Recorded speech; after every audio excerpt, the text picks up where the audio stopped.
সর্বহারা অবিশ্বাসী। সুনীল গঙ্গোপাধ্যায়। আমার ঘনিষ্ঠ বন্ধু স্ত্রী বেশ সেজে গুজে এসেছে, কিন্তু আমাদের সঙ্গে খেতে বসবে না। আজ তার নীল ষষ্ঠী। যৌবন বয়সে এই নিয়ে কত না চটুল রঙ্গ করতাম। এখন শুধু একটা পাতলা হাসি। অন্যের বিশ্বাসে নাকি আঘাত দিতে নেই।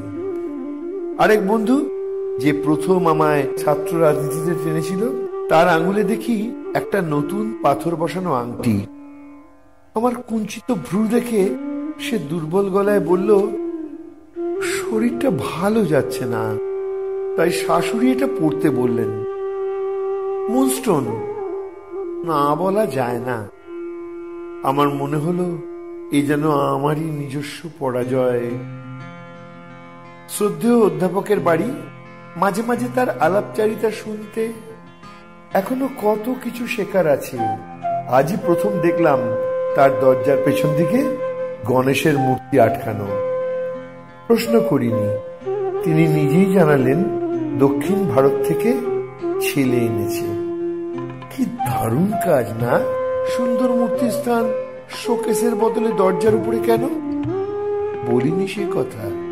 সেই ফক্কুরির বয়স আর নেই। বয়স হয়েছে তাই হেরে যাচ্ছি, অনবরত হেরে যাচ্ছি। অন্যের বিশ্বাসে নাকি আঘাত দিতে নেই, অন্যের বিশ্বাসে নাকি আঘাত দিতে নেই। চতুর্দিকে এত বিশ্বাস, দিন দিন বেড়ে যাচ্ছে। কত রকম বিশ্বাস। যে গেরুয়াবাসী ঠিক করেছে পরধর্মের শিশুর রক্ত গড়াবে মাটিতে, চাটবে কুকুরে, সেটাও তার দৃঢ় বিশ্বাস। ধর্মের যে ধ্বজাধারী মনে করে মেয়েরা গান গাইলে গলার নলি কেটে দেওয়া হবে, টেনিস খেলতে চাইলেও পড়তে হবে বোরখা, সেটাও তার দৃঢ় বিশ্বাস।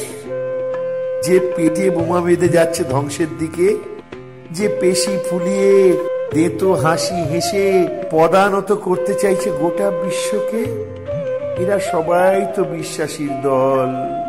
সবাই বিশ্বাসী বিশ্বাসী বিশ্বাসী। একবার ভাঙা গলায় বলতে ইচ্ছে করে, অবিশ্বাসীর দল জাগো, দুনিয়ার সর্বহারা অবিশ্বাসীরা এক হও।